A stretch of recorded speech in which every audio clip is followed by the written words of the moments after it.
Greetings, mighty companions, and welcome back to Practical and Healing Applications of A Course in Miracles with me, Anna Rebecca Quinn. It's good to be back with you. It's been about almost 3 weeks since I've done a class. I've been traveling. I did my epic 21st birthday road trip with my daughter Aria. 2 weeks of an epic journey, and very happy to be back and with you and joining with you and sharing A Course in Miracles with you, my beautiful, mighty companions. Thank you for all your comments and all you guys have shared with me. I've been really enjoying reading y'all's comments, and I really appreciate them. I really appreciate you guys watching and giving your loving feedback. So thank you for that. All right, you guys. So where we're going to be at today is we're going to be at chapter 11, section 8 or 9, depending on which version of the course that you have. If you have this version of the course and you would like to follow along, it's chapter 11, section 8. And the section is titled The Problem and the Answer, and we'll be starting in paragraph 2. If you have any version of the original edition, the black covered edition with pearls, or this edition, this is the original edition, and with annotations from Robert Perry. If you have the original edition in any form that you have it, it is chapter 11, section 9, and the title is Asking for God's Answer. So that's where we're at today. And remember, this is A Course in Miracles. That's what we're going to be reading from A Course in Miracles. We're going to be trying to hear what A Course in Miracles is saying, and we are going to try to apply these ideas to whatever is going on in our life at this time. That is what this class is all about, the practical and healing applications of the ideas found in A Course in Miracles. A Course in Miracles is a healing curriculum. It is a curriculum whose purpose is inner peace, the healing of our minds, the unlearning of what we learned in the past, which did not make us happy, and the relearning of the truth about ourselves as established by our Creator. So that is what we're going to be doing. I'm going to see if I can get my thing on Facebook to edit the privacy here. Okay, that didn't work. Let me try this. Let me see here. All right. Okay, that's not working. Let me try one more place here, and let's see what we can do. All right. All right. Okay. Well, I really can't stream from StreamYard on Facebook anymore for some reason. So I will change the privacy settings in my Facebook so that you can see this on Facebook soon. Okay. All right. All right. Hi, Mask Man. Lovely to see you. Beautiful. Thank you very much. That's always encouraging. And today we're going to be talking about asking for love's answer, like how to ask and experience the being answered, right? Whom to ask so that you can get your answer. So, and I love the other title is The Problem and the Answer. What's the problem and what's the answer? So if you've got something going on right now that feels like a problem that you would like an answer to, then this is a great section for obtaining a meaningful answer, a peaceful and loving answer. So that's what we're going to be talking about. All right. And again, you can see where we're at. Beautiful. And if you wouldn't mind liking, sharing, and subscribing so that the algorithm will push this class out to more folks, that would be great.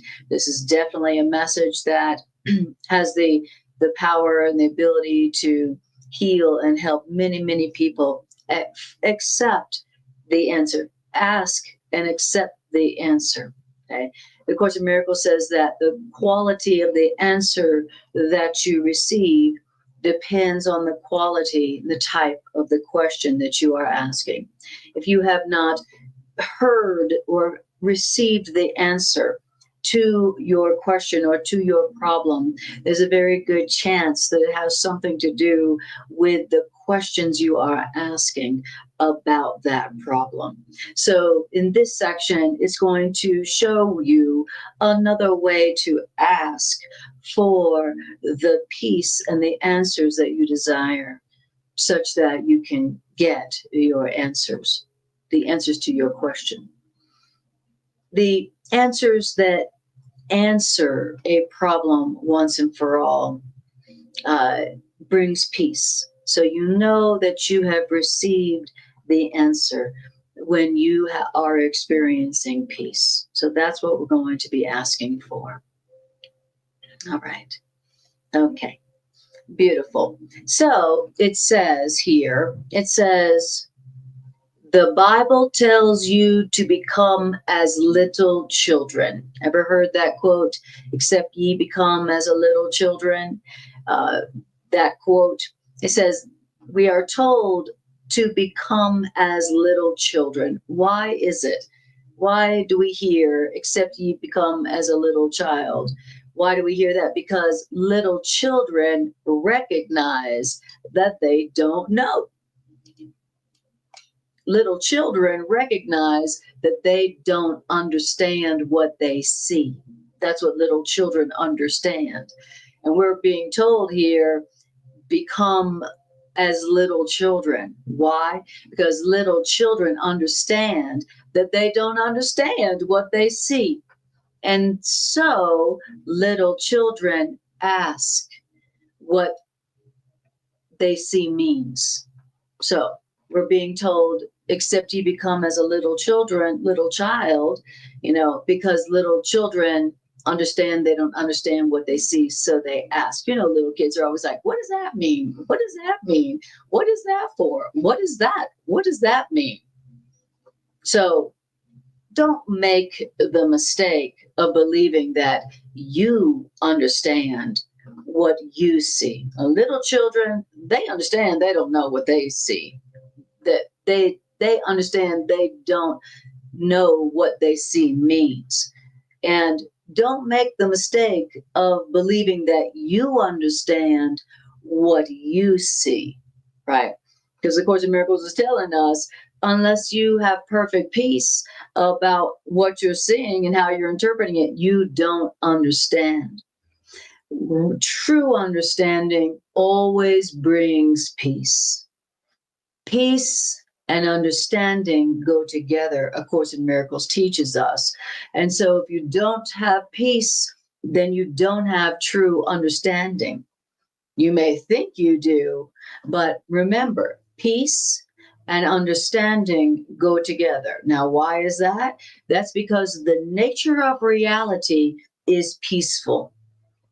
The nature of reality is wholly satisfying and peaceful and loving to everyone, everywhere, all the time. That's the nature of reality. It brings peace to everybody. So unless you are experiencing peace, you don't understand. So don't make the mistake of believing that you understand what you see if you don't have peace. Now, because if you believe that you understand what you see, then its meaning is lost to you. You don't have peace about it, its meaning is lost to you. Then it says, but your higher self, your loving right mind, that universal self that we share, your teacher, has saved the meaning of everything for you. So you don't understand what you see because you don't have total peace, but your higher self, your teacher, has saved the meaning of everything for you. And if you will ask it, if you will ask Spirit for the meaning of what you perceive, then Spirit will interpret what you see for you, and Spirit will restore what you have thrown away. You've thrown away the true meaning of what you're seeing. You've thrown away the peace that you could be experiencing if you were seeing it correctly, if you understood what it really meant, but you've thrown that away. Now you don't understand what you see. You don't see the meaning of what, you don't understand the meaning of what you're seeing. You've thrown your peace away. You've thrown away the true meaning of what you're seeing. That's why you're not at peace with it.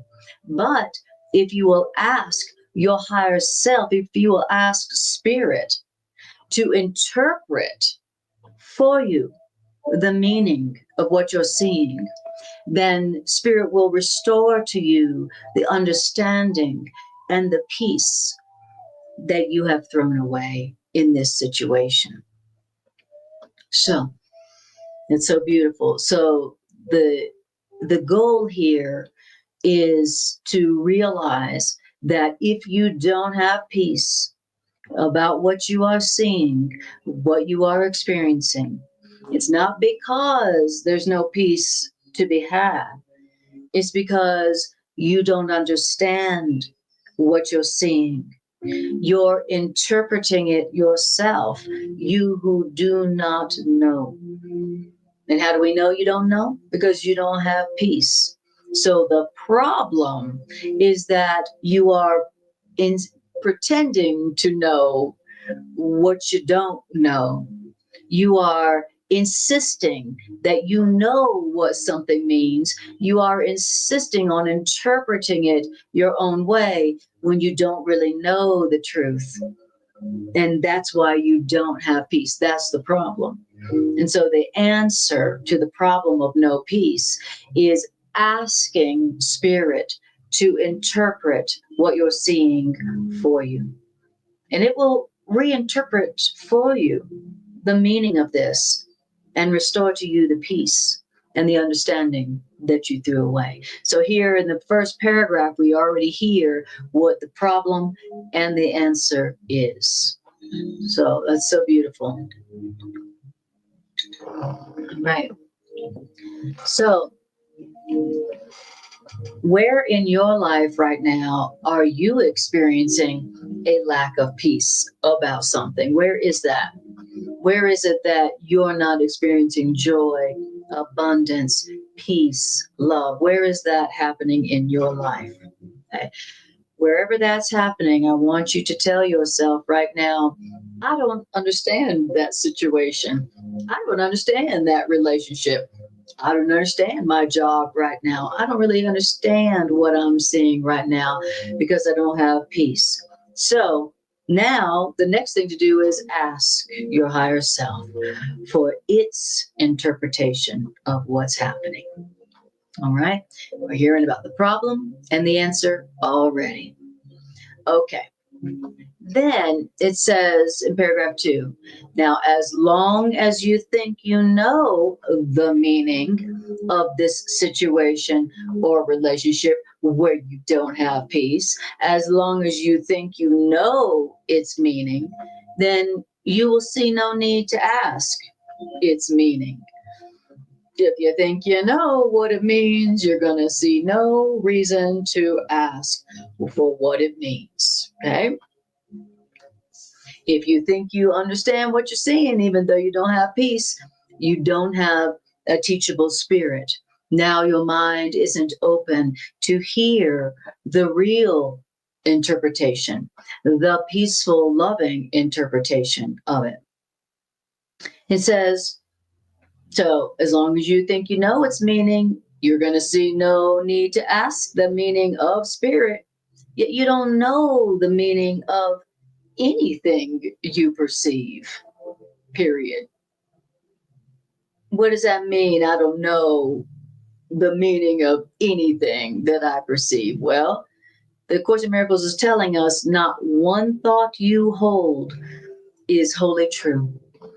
You don't know the meaning of what you see because not one thought you have is wholly true, right? You don't know the truth, right? Or else you'd have peace. So you don't know the meaning of what you're seeing because not one thought of yours is wholly true.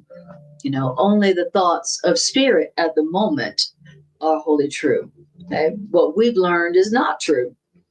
So then it says, now the recognition that I don't understand the meaning of anything I see. How do I know? Because I'm not at peace all the time.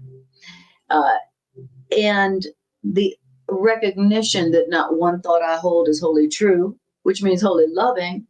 This is the recognition. This recognition is your firm beginning. Okay.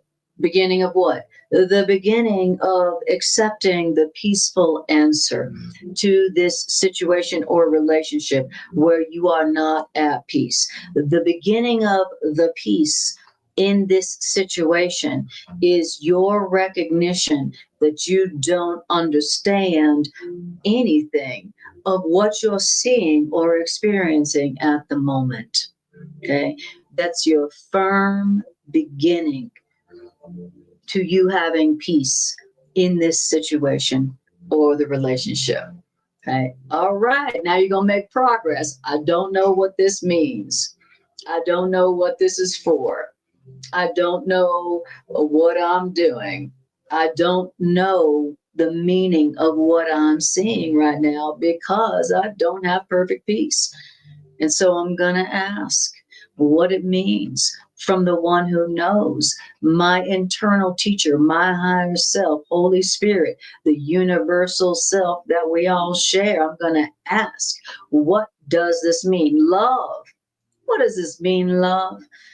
What is the meaning of what I'm seeing, love?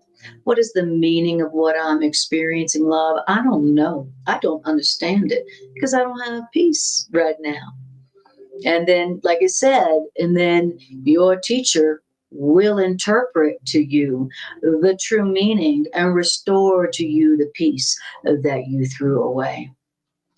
All right. Okay. And it says, you're not misguided. You have just accepted no real guide at all. That's why instruction in perception is your great need. What's our great need? Instruction in perception. Instruction in perception. That is our great need right now. Because we have chosen no guide at all. Choosing yourself as a guide to interpret what you're seeing is like choosing no guide at all, right? And it says, instruction and perception is your great need because you understand nothing, right? That's what little children know. They know they don't understand what they see, and that's why they ask, right? But we're just like those little children. We don't understand what we see, except we think we do. And so we're not asking. And so we don't get the true interpretation that would bring us peace.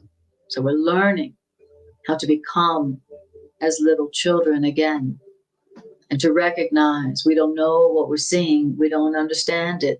If we don't have peace, and we're learning to ask our higher loving right mind, spirit, the spirit of truth in our minds, for the meaning of what we're experiencing. That's what we're learning how to do. So good job. All right. Now, then it says, instruction and perception is your great need, for you understand nothing. Recognize that you understand nothing, but don't accept that.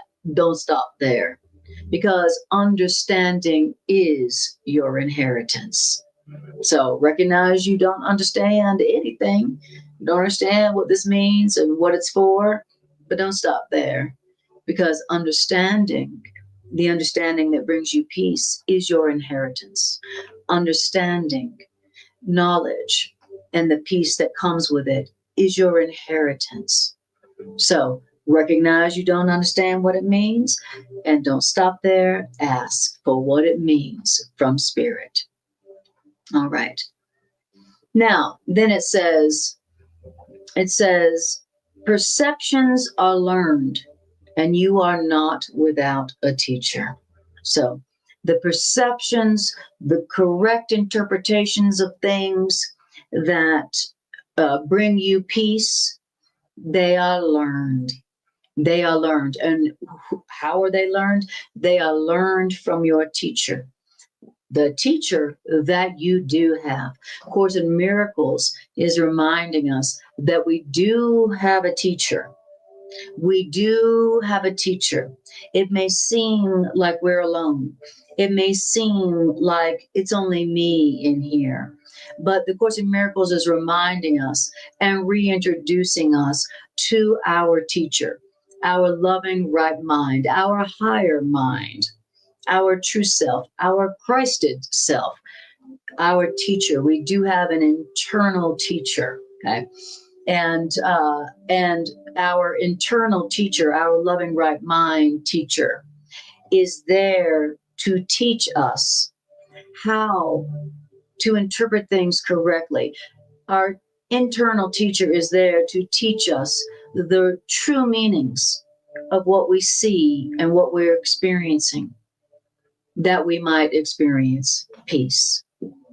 Now, it says, but your willingness to learn of your teacher depends on what? Your willingness to question everything that you have learned of yourself from the past, because you who have learned amiss should not be your own teacher. Wow. So it's very important to recognize that you've learned amiss. If what you've learned in the past has not brought you peace and abundance and joy and loving relationships, then you have learned amiss. We are not experiencing peace, love, joy, and abundance and happy, holy relationships because we've been teaching ourselves. We learned amiss, and so we've been teaching ourselves amiss. We've been teaching ourselves wrongly. We learned wrongly about ourselves. We learned we were guilty. We learned we deserve punishment. And we have been teaching ourselves that. We've learned amiss, and we've been teaching ourselves wrongly. And that's why we don't have peace and joy and abundance and happy, healed relationships. But we have a teacher who's ready and willing always to teach us rightly, to teach us the truth of what's really going on, to teach us the truth about who we really are, which really does bring us peace. So don't forget you have a teacher. So the problem is I've been teaching myself. I've been learning amiss. I've been teaching myself wrongly, and that's why I don't have peace. But the answer is I got a teacher who does know the truth about me and about everything, who is willing, ready and willing to reinterpret to me everything I see and restore to me the peace that I had thrown away, okay, by not listening. What's the problem? I think I know what's going on, even though I don't have peace. And so I'm not teachable. I'm not asking for love's interpretation of what's going on. That's the problem and the answer. All right. Beautiful. Okay. So, beautiful. Now we are on paragraph 3. So let's see here. All right. Okay, let me just do this right here. All right. Thank you. Let me go back to, I want to list where we're at in case you want to follow along. Okay, great. Okay, now we're in paragraph 3. No one can withhold the truth of the matter except from themselves. So the only person who's keeping from you the loving, peaceful, giving answers and truth in this situation is you. Yet God will not refuse the answer God gave to you. So you may be denying yourself the answers and the interpretations of this situation that would bring you peace, but God will never refuse it to you. So as soon as you are ready and willing to recognize that you don't know the meaning of what you're saying because you don't have peace, and ask from the one who knows, the voice for God, the teacher that God has given you, then it is yours. You can't withhold the true meanings of this situation except from yourself, but God will never refuse the answers that God gave you. Not the answers God will give you, but the answers God has given you.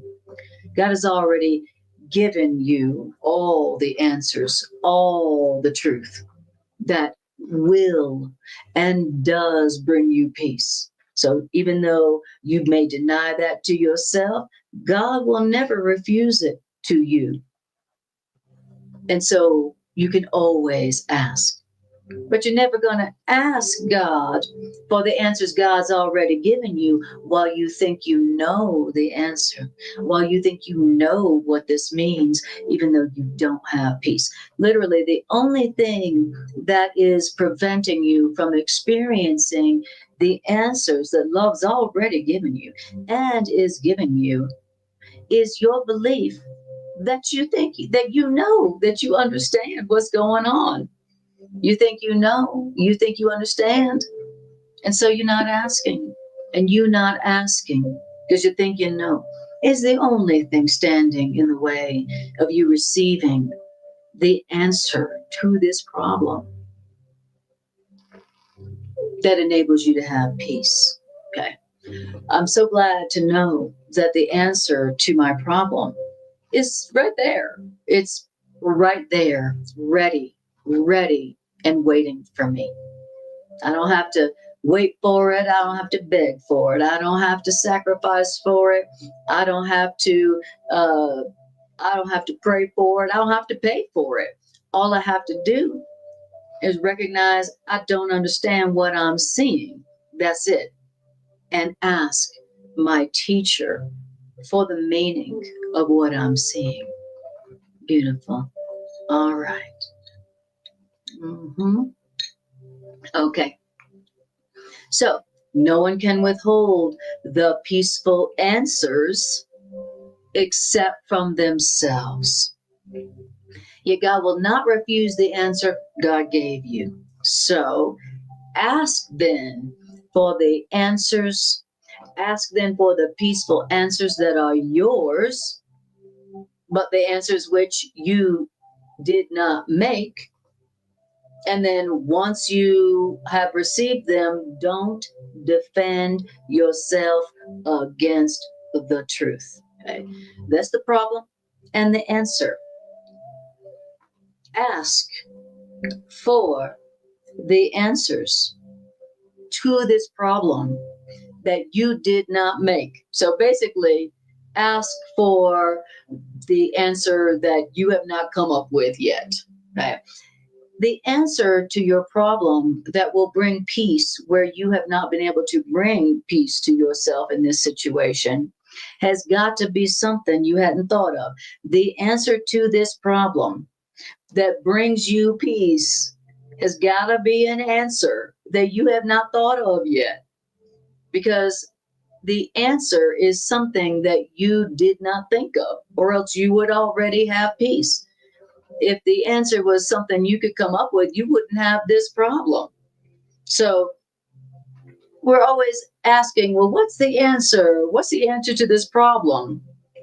But we want it to be something that we had thought of. If the answer comes, but it's not something we had already thought of, then we defend ourselves against it. We reject it. It's like I'm asking for the answer to my problem, but when the answer comes and it's not something I hadn't already thought of, then I reject that answer.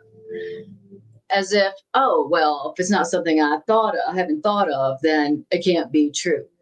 But if you really already knew the answer to the problem, you wouldn't have the problem. So remember, that which really answers this problem's got to be something you had not thought of yet. Okay. All right. So just remember that, or else you're going to do like what it said. You'll defend yourself against that answer. Okay. I love it. Remember, you are the one who made up the problem that love has answered. You're the one who made the problem. That's why the answer isn't going to be something that you thought of. Remember, you made the problem that love has answered. So remember that, and then ask yourself, therefore, one very simple question. Ask yourself, do I want the problem or do I want the answer? Think about that problem, the problem in your life right now, the situation or the relationship right now where you don't have peace in it. I want you to think about that situation or relationship. I want you to ask yourself, do I want the problem here, which is all that I am conceiving of it, all I'm thinking about it, all my interpretations of the problem, or do I want the answer? Do I want my interpretations of this situation, which is where this problem came from, or do I want the answer? Do I want love's answer to this situation, this problem that I haven't thought of yet? Which one do I want? Do I want the problem and my interpretations of the problem, or do I want the answer to this problem where this problem can be solved? Okay. That's something that you can do with your problem that will allow the answer to come to you. It will allow you to receive the answers to the problem that are available to you right now. Just think about that. It's so deep what it's saying. The answer, the solution to this problem, it is available to you. It's already been given to you. It's just waiting for you for free. Don't have to wait for it. Don't have to pay for it. Don't have to sacrifice. Don't even have to understand it. The answer to this problem that will bring you peace is available. It's already been given. And the only thing that's standing between you and the experience of it and the acceptance of it is that you think you understand it, and so you're not asking what it means from higher love, higher mind. So the answers are there. The answers are right here, right now, waiting on you to recognize the obvious. Be honest with yourself. Recognize you don't know what it means if you don't have peace. And then ask your teacher, your higher loving right mind, for the answer. Beautiful. Okay. All right. Exactly. Thank you, Greg. Okay. So he's giving us, is saying, for your problem, Ask yourself this question. Do I want this problem and how I conceive of this problem and how I interpret this problem and what I think is going on in this problem? Or do I want the answer to this problem that will bring me peace?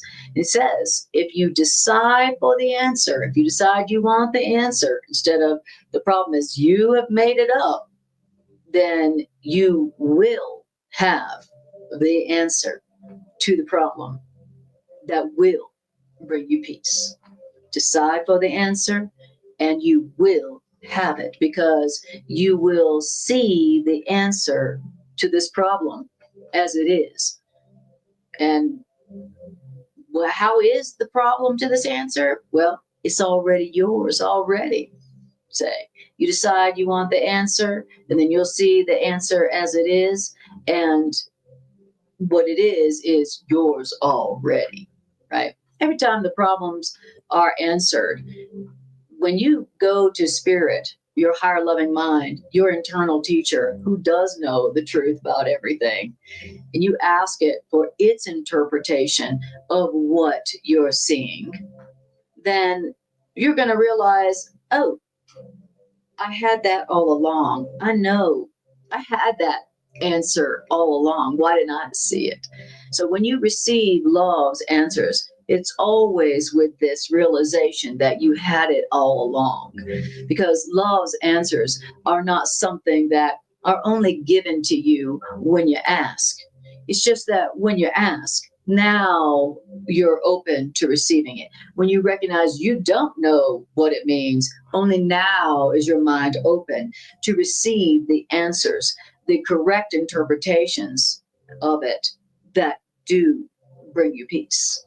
So it's not like, oh, only as I ask, only then God gives me the answer. No, the answers are already given, but it's only when I recognize I don't know what it means and ask for the meaning, only then am I able to perceive the answer as it is, which is mine already. Okay, beautiful. Hi, Irene. Lovely to see you, dear. Okay. Now we're in paragraph 4. All right. All right. We're talking about the problem and the answer, and we're talking about asking for God's answer. It's like, if you got a problem, here is a way of asking for the answer that is guaranteed to work to bring you the answer that does bring you peace. Okay, we're talking about the problem and the answer. What's the problem? I think I already know what I'm seeing and what it means.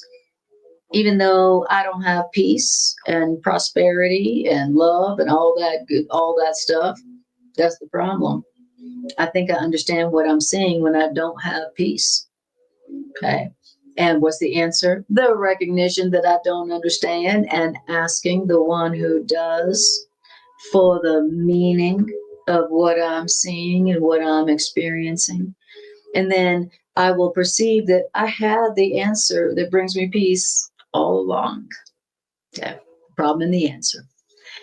Now we're on paragraph 4. It says, paragraph 4, you may complain that this Course in Miracles is not sufficiently specific for you to understand it and use it. Okay.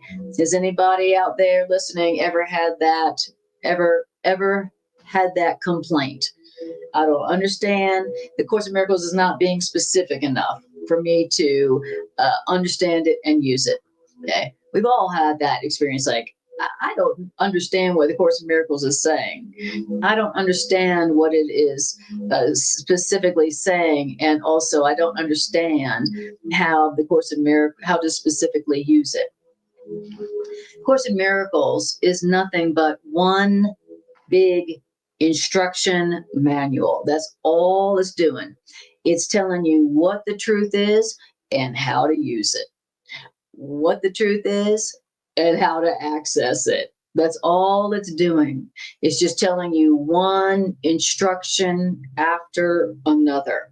Literally, it's just one big instruction manual for how to experience peace, how to see things, how to ask the one who knows, how to interpret things. That's all it is. It is a very specific manual on how to change your mind, how to ask for help when you need it from the source that can give it.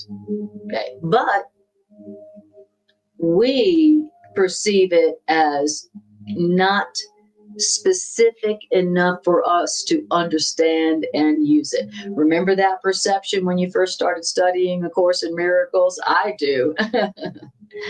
It says, yet A Course in Miracles has been nothing but specific. The Course in Miracles has been very specific. And what's really going on is that we have not done what it specifically advocates. So we're like, oh, it's not specific enough for me to understand and use it. But the truth is that it has been, it's always explicit. It's always saying, this is what's going on and this is what you can do.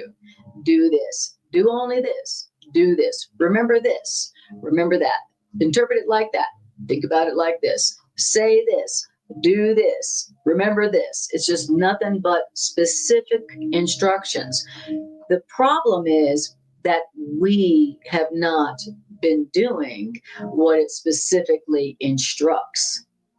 That's the problem. It's not the course that hasn't been specific in what it means and what to do and how to use it. It's just been that we don't want to use it specifically, right? We're afraid of the Course in Miracles specificity. We're afraid of how specific and how clear the Course in Miracles is in its instructions about what to do and how to use it, right? So we're like, oh, it's not specific enough. I don't really know I don't know what it's saying about how to use it specifically. But what's really going on is we are terrified of how specific it is in its instructions about what to do and how to see things. Okay. It says, this is not a course in the play of ideas. This is a course in the practical application of ideas. That's what the Course in Miracles is all about. Practical. That's all the Course in Miracles is about. Practical application. That's all it's ever doing. Apply it like this. Apply it like that. Say this. Remember this. Do only this. That's all the Course in Miracles is about. The practical application of these ideas. Right. Okay, so if the Course in Miracles is nothing but practical application, then why is it that I am perceiving it as not specific enough in instructions and applications of how to use these ideas? Well, first of all, nothing could be more specific than to be told very clearly that if you ask, you will receive. That's real specific. And we were just been told that if you ask, you will receive. But remember, you don't ask when you think you know what it means, right? And there's nothing more specific than being told, if you ask, you will receive. Spirit will answer every specific question, every specific problem, as long as you believe that problems are specific. So not only is A Course in Miracles 100% specific, that this Course in Miracles will answer every specific problem that you have, as long as you perceive problems as specific. We think we have specific problems. We think we have unique problems. We think we have special problems. That's what we think we have. My problems are different than your problems. And this problem that I have is different than that problem that I used to have or might have. And this problem is different than that problem. And my problems are different, specific than their problems. Right? We think we have different problems, the Course in Miracles tells us. And the Course in Miracles tells us you don't have any unique, special, different problems. You have one problem. You have one problem that seems like many. That's what A Course in Miracles is teaching us. So the idea that we have special, unique, different problems, right, is a mistake. That is a mistaken, wrong perception. Right.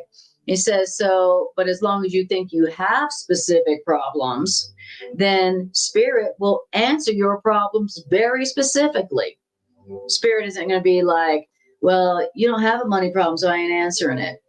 No. Spirit is like, okay, you think that your money problem is different than your relationship problem, is different than your health problem, different than your money problem. Fine. I'll answer your problem very specifically. I'm going to tell you another way. I'll tell you the real meaning of your financial problem, such that it will answer that problem and bring you abundance. Right? So spirit is very loving and kind. And even though spirit knows you don't have a unique problem, even though spirit knows that your problem ain't a financial one and that your problem isn't a relationship one or a health one, even though spirit knows that your problem is your thinking, then spirit's going to answer you about how to see differently. What is the true meaning of your financial problem or your health problem or your relationship problem? That's how loving spirit is. Even though spirit knows you don't have specific problems, it's going to answer your problems as if they're specific, right? That's how loving spirit is. Okay. Now, so then,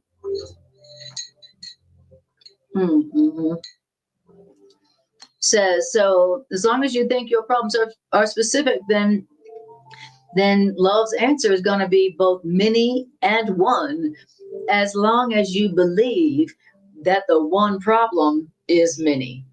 So as long as you believe that your one problem is many different problems, then Holy Spirit's going to answer your many different problems specifically, even though they're really one. Isn't that loving? Isn't that loving? I love that. Now, okay, great. So, all right. Beautiful. All right. Okay. So now we are in paragraph 5. I'm going to put back up where we're at in case people are joining us. Thank you for liking, sharing, and subscribing. I really appreciate that. That helps the algorithm to push this class out to more people. And what a beautiful gift to give to the world by helping the algorithm to share this class with more viewers. Truly, what a gift that we give to the world by liking, sharing, and subscribing. Sharing is caring for the world. Every time you hit like, share, and subscribe, you truly are helping the world. You are helping others to hear these ideas that are healing and saving and repairing. You are helping the world every time you like, share, and subscribe. So thank you for doing that. All right. Now, paragraph 5. So he's talking about, we're complaining that the Course in Miracles is not specific enough and telling us what to do. It says, I want you to realize something. It says in paragraph 5, what you're really afraid of is Spirit's specificity. You complain the Course is not specific enough in what you should do. But the truth is that Course in Miracles is it's nothing but specific. Do this, say this, remember this, right? The problem is that it says you are afraid of the Course in Miracles specificity. You're afraid of how specific a Course in Miracles really is in telling you what you can do differently with this problem so that you can have peace. I'm afraid of Spirit's specificity. I'm afraid of the Course in Miracles specificity. That's what I'm really afraid of, because I'm afraid that the Course in Miracles specificity in what to do, I'm afraid that the Course in Miracles clarity in what I can do differently will demand something of me. So that's what's really going on. It's not that the Course is not specific enough. It's that I'm afraid of how specific the Course is in telling me how to look at things differently so that I can have peace, so that this problem can be solved. I'm afraid to ask Spirit specifically about this problem because I'm afraid that Spirit's answer will answer and solve that problem. And remember, I haven't decided yet whether I want the answer or the peace, or I still want the problem, right? So if I'm not sure yet, if I haven't decided yet that I want the answer to this problem, I want the peace in place of this problem, then I'm gonna be a little hesitant about asking for the solution from this problem from Spirit. Okay, I may still want that problem. There may still be a payoff in that problem that I think is serving me. There are reasons why we keep those problems. Those problems are not accidents. The Course in Miracles tells us that you only keep a problem that is meeting a certain need. You will only keep a problem if it has some kind of payoff from you, for you. You know, maybe this problem enables you to continue to project out your guilt and think you escaped that guilt. Maybe this problem enables you to continue to play the victim a little bit longer. Maybe this problem enables you to manipulate others with guilt to get them to do what you want them to do for you, right? So if this problem still has some kind of payoff for you, that you have not honestly looked at yet, then you're not going to want the answer. You're not going to want your problem to be solved, right? And so if you don't want that problem to be solved yet because it's still working for you somehow, then you're going to be afraid to ask what the meaning is of Spirit. You're going to be afraid, and so you won't ask Spirit, what is the meaning of this problem? Spirit, what is your specific answer to this problem that would bring me peace and would end and solve this problem? That's why sometimes we don't ask. It's not like Spirit has any more difficulty in solving this problem than any problem. All problems are the same to Spirit. All problems are the same to love. Love doesn't have any problems answering some of your problems more than other of your problems at all. All problems are the same to God. They're all untrue. They're all problems that you are suffering from, but needlessly. That's the way Spirit sees all your problems.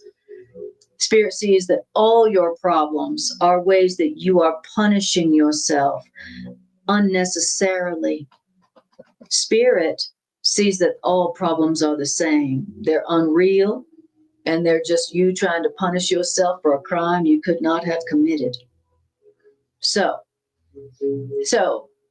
what I'm afraid of is giving this problem to Spirit and asking Spirit specifically for the answer to this problem.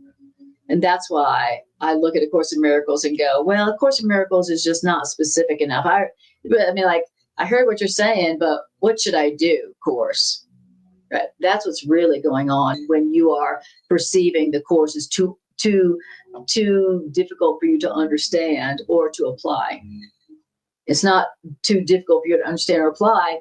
You're afraid to apply it because you still want that problem. You haven't decided you want the peace and the answer more than you want the problem, because the problem is still serving some probably unconscious purpose that you have not looked at or questioned yet. That's why the best question, that's why it specifically told you in the earlier paragraph to ask yourself about your problem.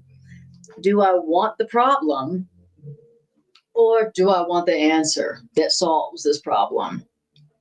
It specifically is asking you to question yourself to help you to get honest.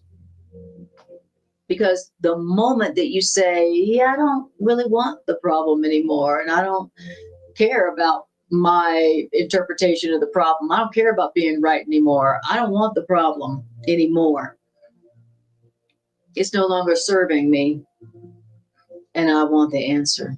It specifically told us to ask ourselves that about the problem first. Now, first it said, specifically, it said, recognize that you do not understand anything if you don't have peace.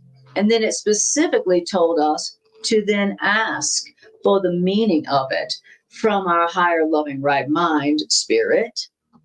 And then it specifically told us to ask ourselves honestly, do I want this problem and the meaning I've given it, or do I want the answer to the problem that solves this problem where I now have peace?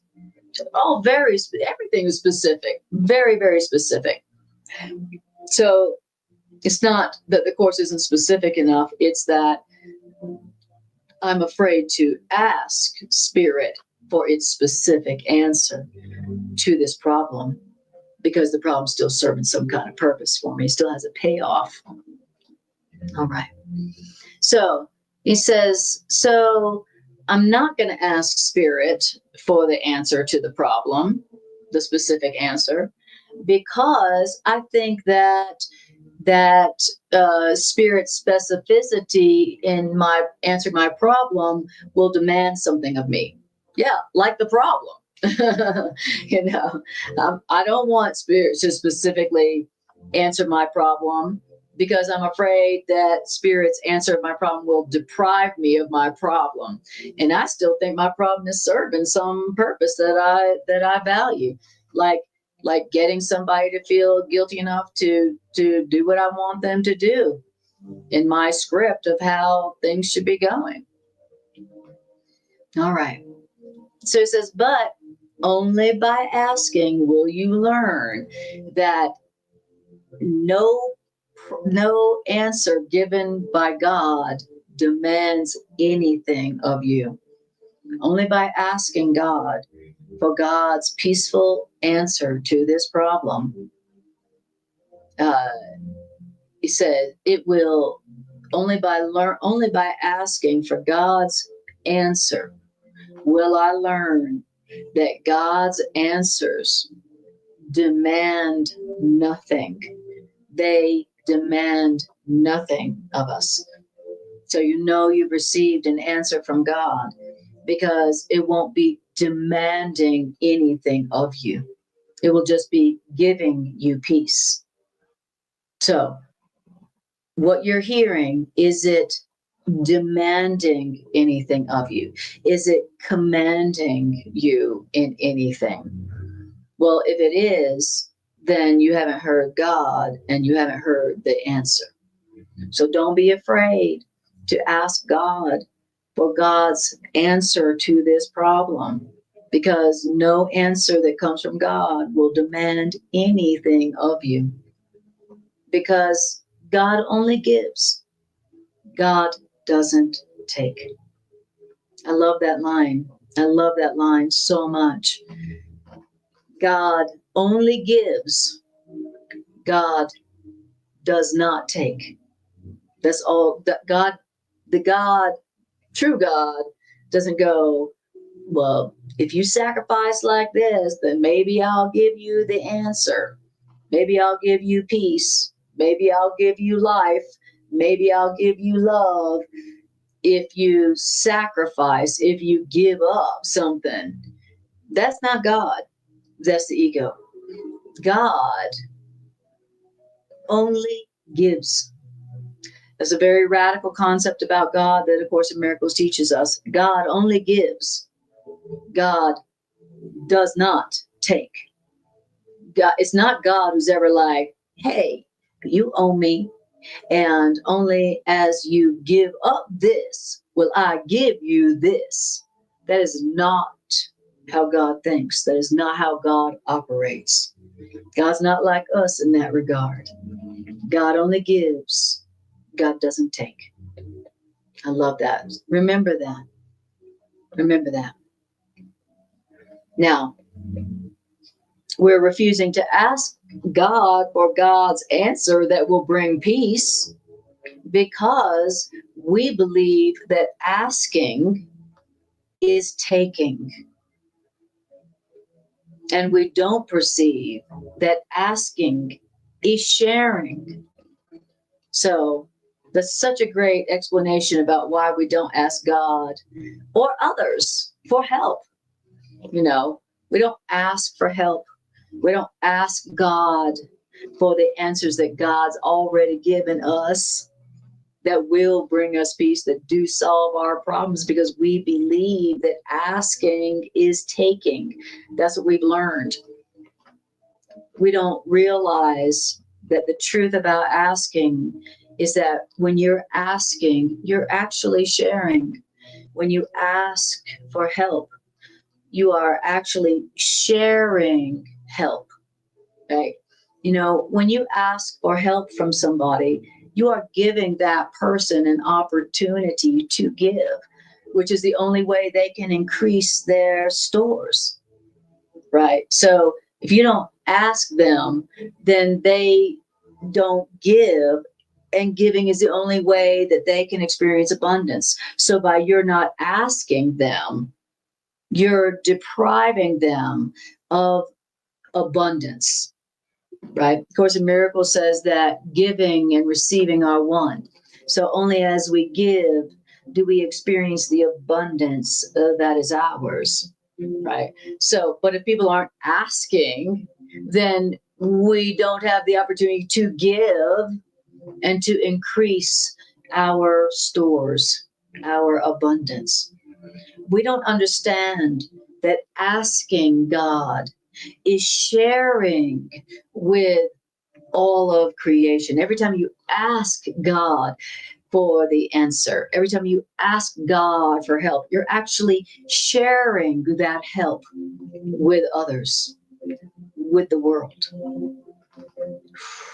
And so we don't ask because we think that asking is taking, right?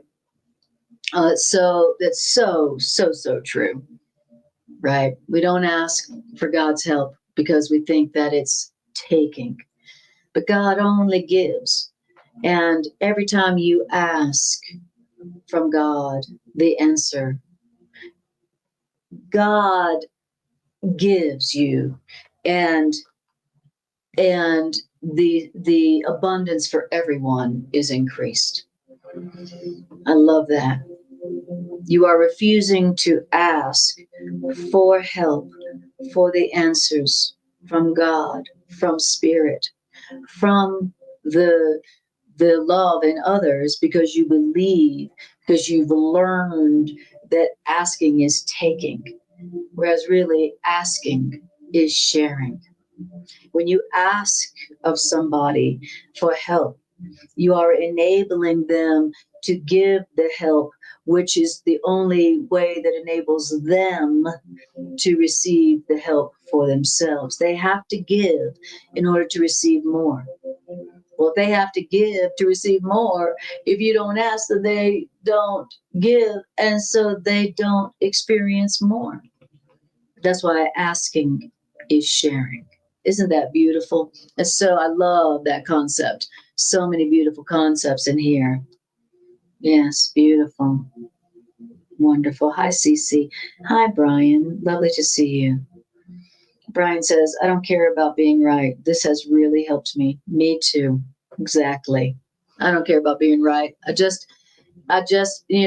what we've been wanting to be right about is our interpretation of the problem, you know, and, but you can't be right about your interpretation of the problem and receive the answer that God's already given you.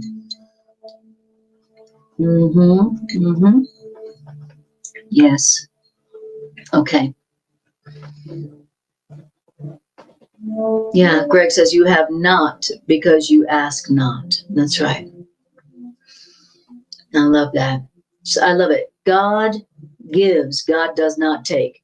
You are refusing to ask of God because you believe that asking is taking, and you don't perceive that asking is sharing. Now, Spirit will give you only what is yours, and Spirit will take nothing in return. So when you ask of Spirit, Spirit's going to give you what's yours and take nothing in return. Spirit doesn't make bargains. Spirit only gives. Love only gives. Love doesn't take anything in return. That's why you don't need to be afraid to ask love for help. You don't need to ask, you don't need to be afraid to ask God for God's answers to this problem. You don't need to be afraid to ask love. Don't be afraid to ask God for peace, for the answer to this problem. Don't be afraid to ask Spirit for the help that you desire. Don't be afraid to ask love for the answer to this problem that will bring you peace. Because your asking is sharing with Spirit, and Spirit will give you what is yours, the answer, and Spirit will take nothing in return. So don't be afraid to ask for the solution, for the answer. And how do you recognize an answer from God? When you receive it, it comes asking nothing and bringing peace, where you had not been able to bring yourself peace. That's how you'll be able to recognize an answer that has come from God, right? It will come to you demanding nothing, and it will bring peace where you had not been able to bring yourself peace. That's how you recognize the answer, right? And so there's only two sources to ask the solution of your problems from: you, the ego, and God, right? And so are you going to ask yourself for the solution to this problem that you made? Or are you going to ask God, who knows the answer, who will give you the answer that brings you peace without making any demands of you in return? So, what are you going to do? And depending on whether you want the problem or the answer, will determine whom you ask the answer from, right? If you want to keep the problem because it still has a payoff for you, then you're going to continue to ask yourself what it means. And you won't get the answer that solves the problem and brings you peace. Okay. So that's what determines who you're going to ask, right? If you want the problem, then you're going to perceive, you're going to believe you understand what you're seeing, even though you don't have peace, and you won't be asking a higher loving mind for the answer. You'll be continuing to think you know what it means, even though you're angry and miserable and hurt and betrayed and broke and sick and unhappy. Okay. So if you're not asking for the answer from God, from love, it's just because you think you understand and you still have a payoff. You're still getting a payoff from that problem. So that's why you want to ask yourself, do I want this problem and my interpretation of it? Or do I want God's answer that will bring me peace? What do I want? The best thing to ask yourself when you want peace, okay, instead of the problem. Do I want peace or do I want the problem? I can't have both together. But which one do I want? All right. Okay. So then it says here,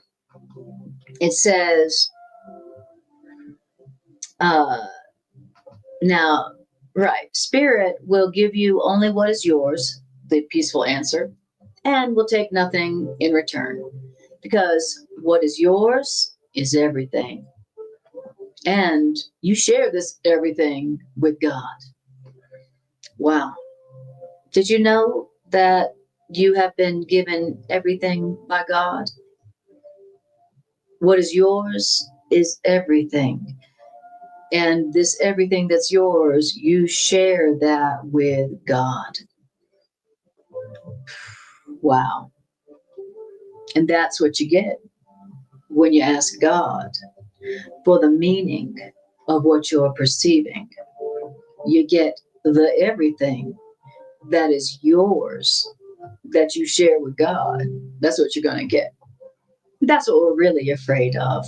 You know, we're afraid that in receiving the peaceful answer and solutions that God has given us means to give up the problem and our interpretations of it.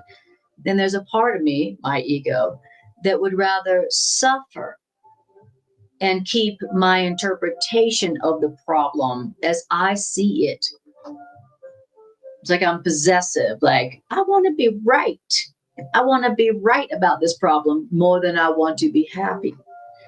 And that's why the Course in Miracles says all the time, do you want to be right or do you want to be happy?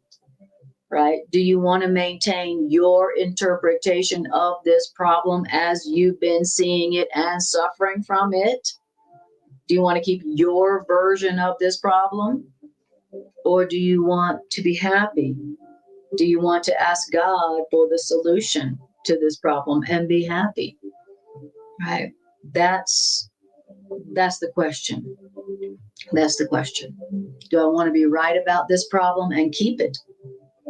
Do I want to be right about this problem and keep this problem? How bad do I want to be happy? Right? And it's time to be honest with yourself. You know, sometimes you would rather be right and keep the problem, be right about the problem and keep it, than you want to be happy. And when that is the case, you know that's the case because you ain't asking. You ain't asking any questions. You are not asking Spirit a single question about how Spirit sees it, how Spirit interprets it, the meaning that love sees in it. That's how you know that you want the problem more than you want to be happy. That's how you know you want to be right more than you want to be happy. And at the moment, since you're not happy, you can't be both. You can't be right and happy when you're unhappy, because being unhappy means you're not seeing this through the eyes of love. You're not seeing this through the eyes of truth. That's what it means. So it says then, now the meaning that God sees in this situation that brings peace, that is its reality. What is the reality of this? Is the meaning that love sees in it that produces only peace and demands nothing. That's the reality that's going on in this situation. That's this situation's only reality. What love sees in it, that brings only peace to you without demanding anything. Now, would spirit, who wills only to restore, be capable of misinterpreting the question you must ask to learn spirit's answer? No. The answer is no. Love, who wills only to restore, is not capable of misinterpreting your question that you got to ask to learn love's answer. So love isn't going to be like, you better ask it the right way, or else I'm not going to give you the answer. Right? Love is not capable of misinterpreting your question. So don't worry about that. Love knows what you're really asking for. Okay? So don't worry about that. Okay. Beautiful. All right.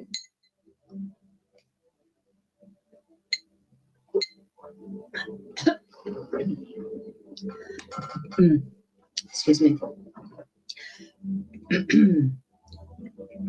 Now, paragraph 6, it says, you have heard of the question. Sorry. It says, you have heard love's answer. You've heard it. Okay, well, if I've heard love's answer, then why am I not experiencing the peace?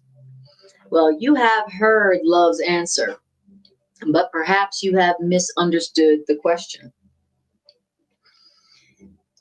What do you mean? Well, it says, you have believed that to ask for guidance from love is to ask for deprivation. So we've been asking love, love, what have I got to give up to have peace in this situation? Spirit, who's got to be wrong for me to be happy? Spirit, what do I got to give up and sacrifice in order to have your answer? Spirit, who's got to lose for me to gain? Spirit, dear Spirit, who needs to be blamed for me to be happy? Please show me. We've misunderstood the question because we believed that to ask for guidance from love is to ask for deprivation. So if you're asking love, who's got to lose for me to gain? Love, who do I need to blame for this in order to be happy? Then you're not going to hear love's answer. If you're asking that question, love, who's got to be wrong for me to be right? Who's got to be blamed for me to be innocent? Then you're not going to hear love's answer to the problem. Right? So we've heard the answer, but we've misinterpreted. What does it say? It says we've misunderstood the question. The question is not love, who's got to lose for me to gain? Who's got to be wrong for me to be right? Who needs to be blamed for me to be innocent? That's not the question. And so since we're asking the wrong question, then we're not going to be hearing love's answer. Right? But when you're asking when you're understanding the right question, which is, do I want to be right or do I want to be happy? Do I want the problem or do I want love's answer?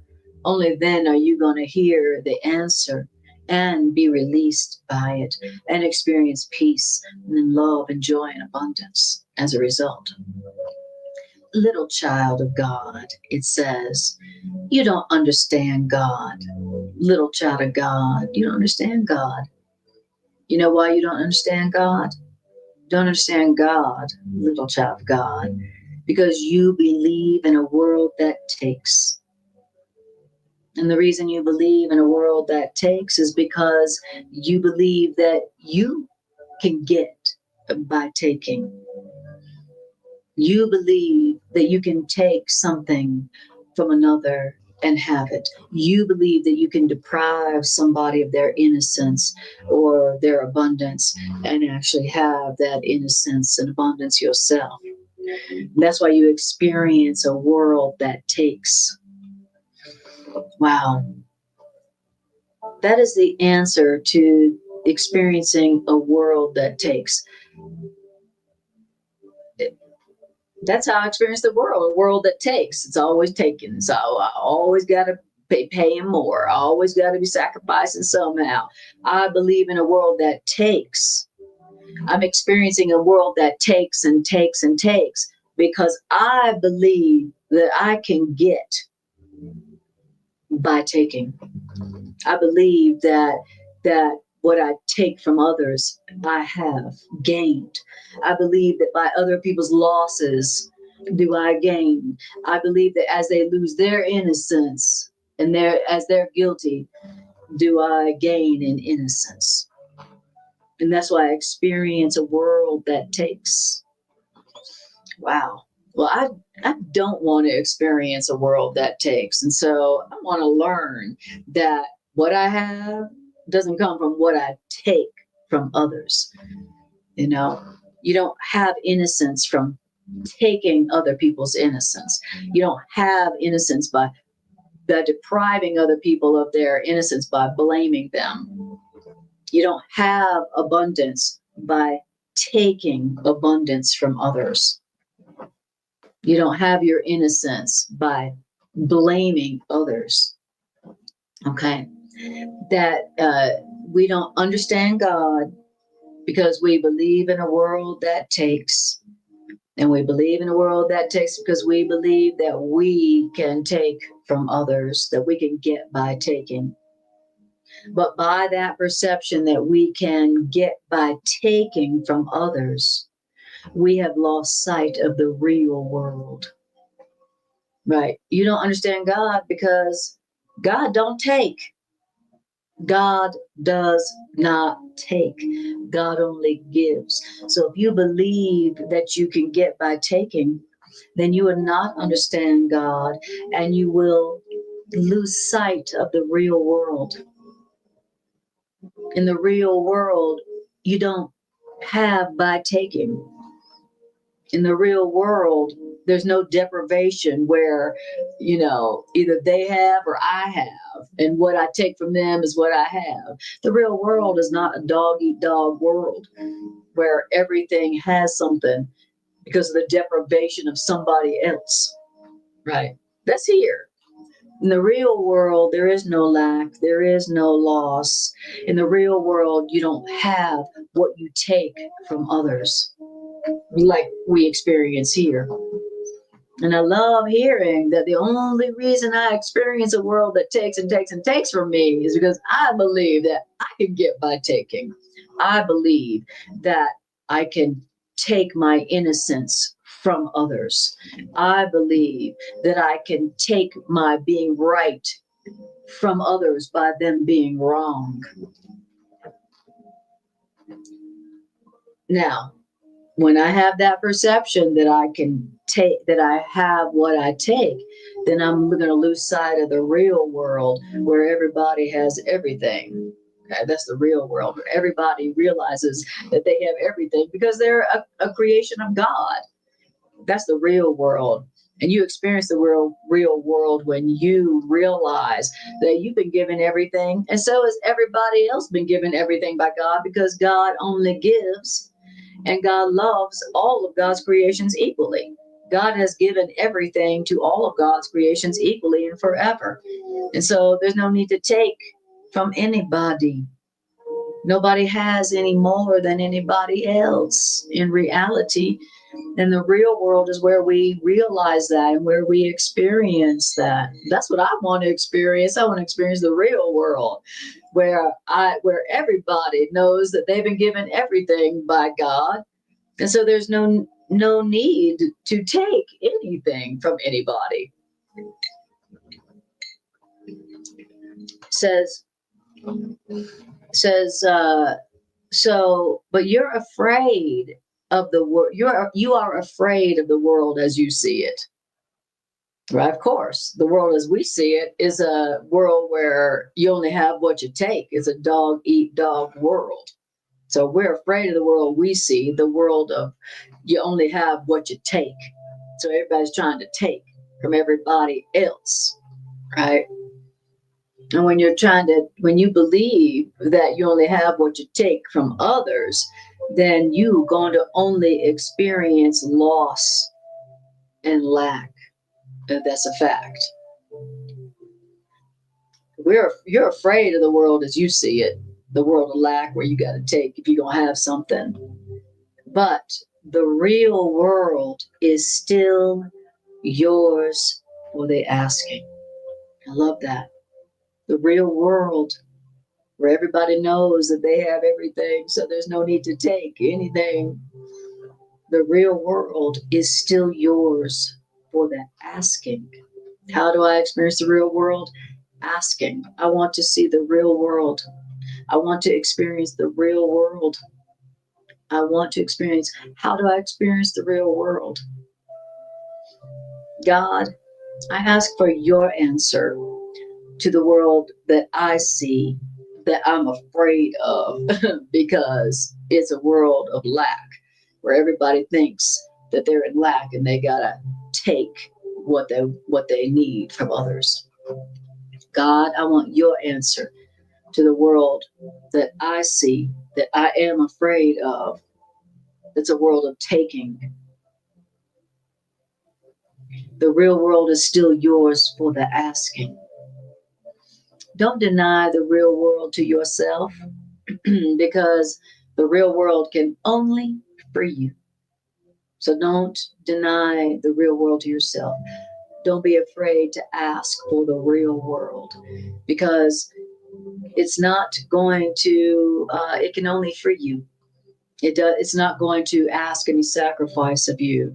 The real world can only free you from the belief that you don't have. Of Course in Miracles is saying that, she's telling us that when you have said and you have realized, when you have recognized that God has given you everything, then the ego will be over. All the problems are over. All the fear is over. All the lack is over. The world that is based on lack and taking is over. You wake up from that world when you realize that God has given you everything. God only gives. God never takes. So, little child, stop denying the real world to yourself. It's yours for the asking. And the real world, don't be afraid to ask for the real world because the real world can only free you. That's because nothing of God could enslave a child of God. Nothing of God could enslave a child of God. A child of God whom God created free and whose freedom is protected by God's being. So, God, who created all life, all the children of God, all the creations, God created every single one of God's creations free. And God has protected the freedom of God's creations with God's being.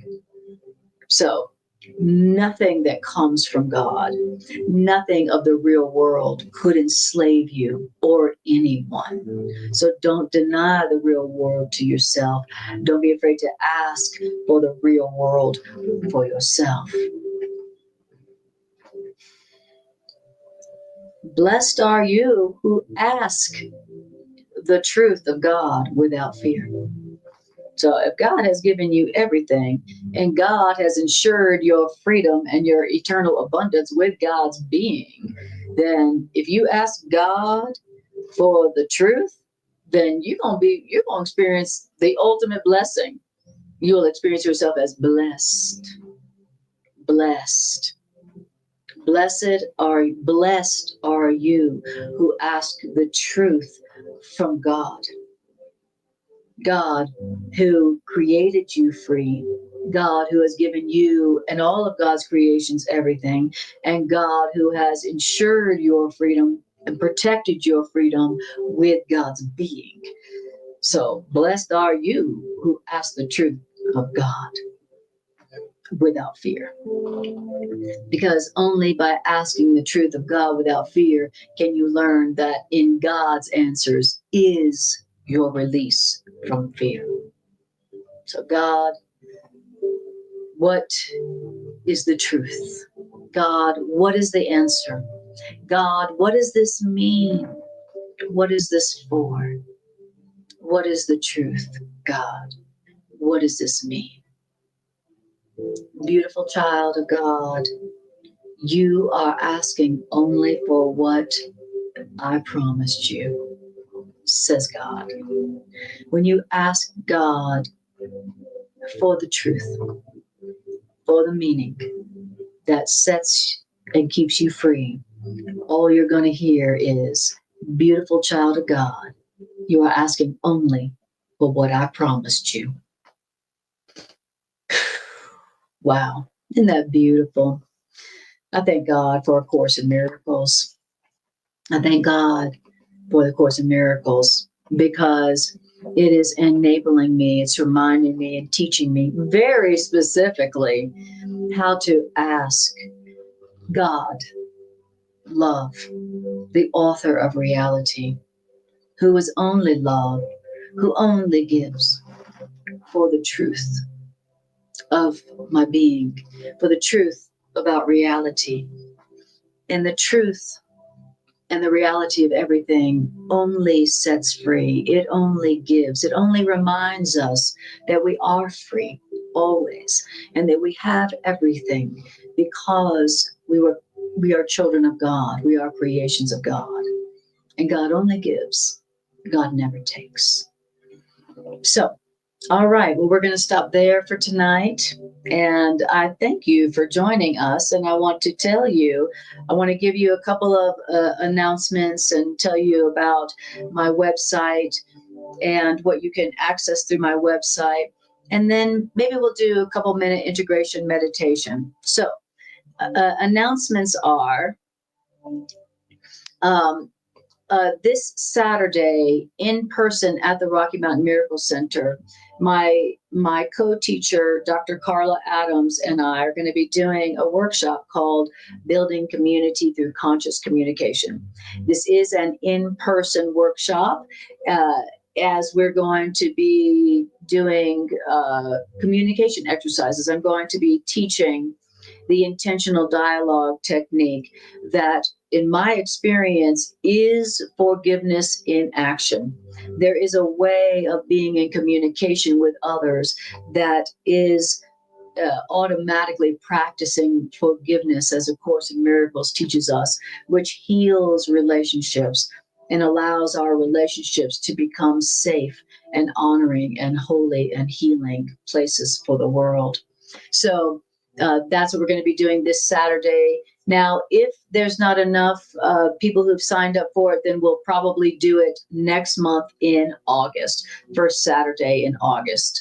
If there's not enough people signed up for this one, August 2nd, we will do this one on September, the first Saturday in September at the Rocky Mountain Miracle Center. So if that's something that you're interested in, then you can use the QR code here that you see on the screen, or you can text me or email me, or you can go to my website, Divine Revolution ARQ.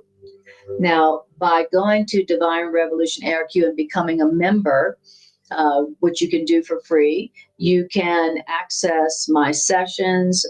I have a blog. Every week, all my writings these days are going on to my blog.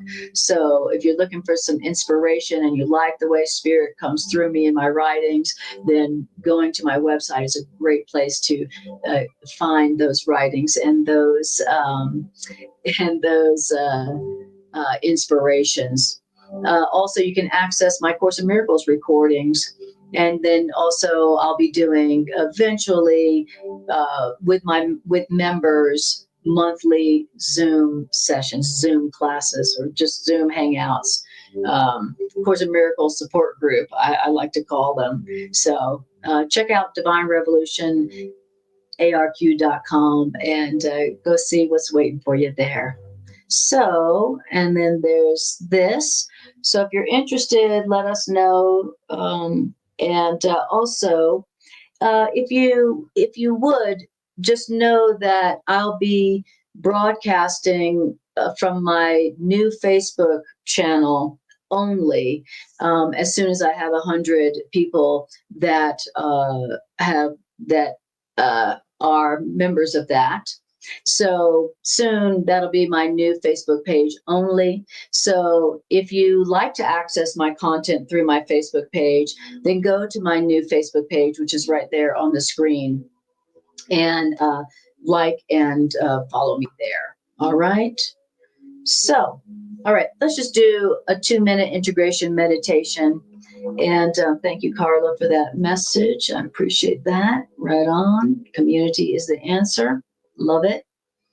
Okay. All right. And Carol, if you're watching, happy birthday, dear. Happy birthday. All right. Now, let's do our integration meditation. So if you are able to, I want you to close your eyes and take a breath. If you're not able to close your eyes, that's fine. Just take a breath.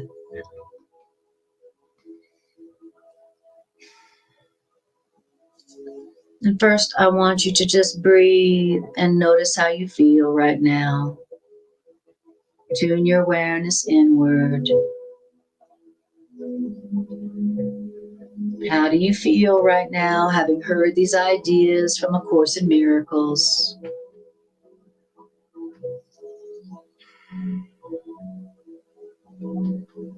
Just notice how you feel. Tune your awareness inward and breathe.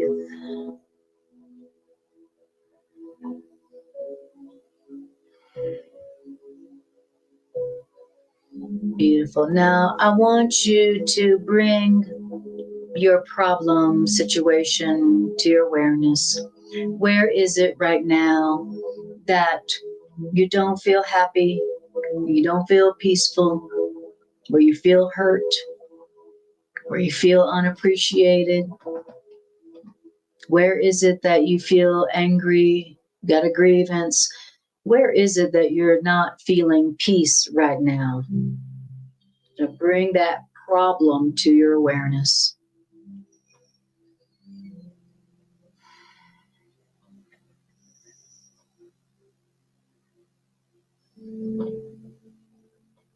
Beautiful. Now, I want you to recognize first that you do not understand what this situation or relationship problem means. Even if you think you do, for a moment, recognize that you don't understand what it means if you are not peaceful, if you are not happy in this moment, in this situation. Say to yourself, I don't know what this situation means. I don't know what this relationship means. I don't know what this problem means. And then take a breath.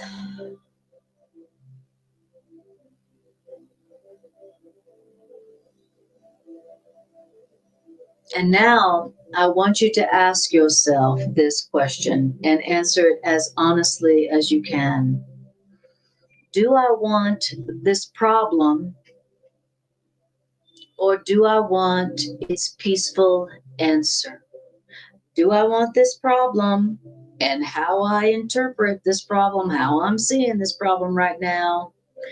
Do I want this problem and what I think this problem means? Or do I want the peaceful resolution of this problem? What do I want? Do I want to be right about this problem? Or do I want this problem solved so that I can be happy? Be honest with yourself. Ask yourself this question.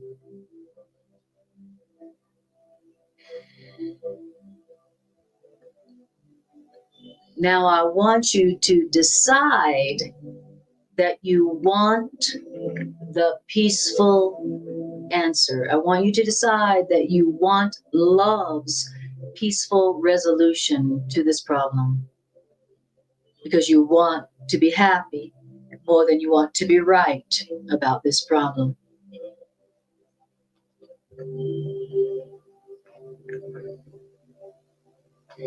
And take a breath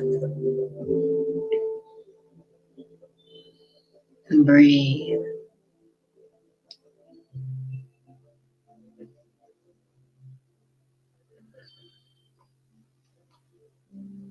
Beautiful. Now, I want you to ask love very specifically for the answer to this problem. Love, what's your answer to this problem? Love, what is the meaning that you see in this problem? Love, what's your answer to this problem? Love, how are you interpreting this problem that I'm experiencing?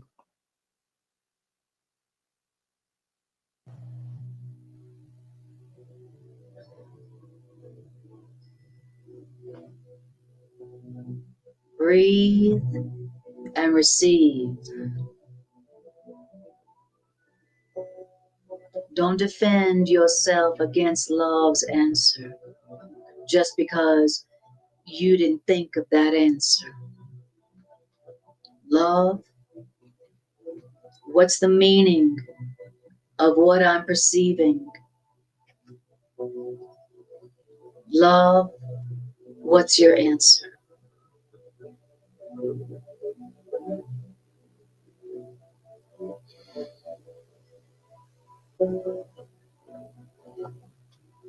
And now let's ask God, whose will is that we have everything for nothing asked of us. God, what is it that you want from me? What is it that you have given me, God? That's what I want right now.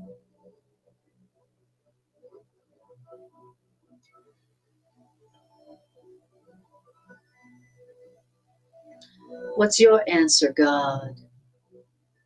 What is it that you want to give me, have given me, are giving me, God? That's what I want. Your will and my will are one, God. I want only what you are giving to me, God.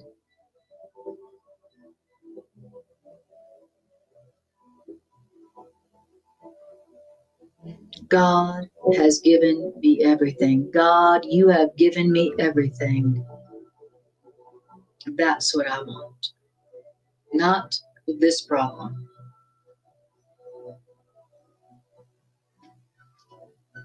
And breathe.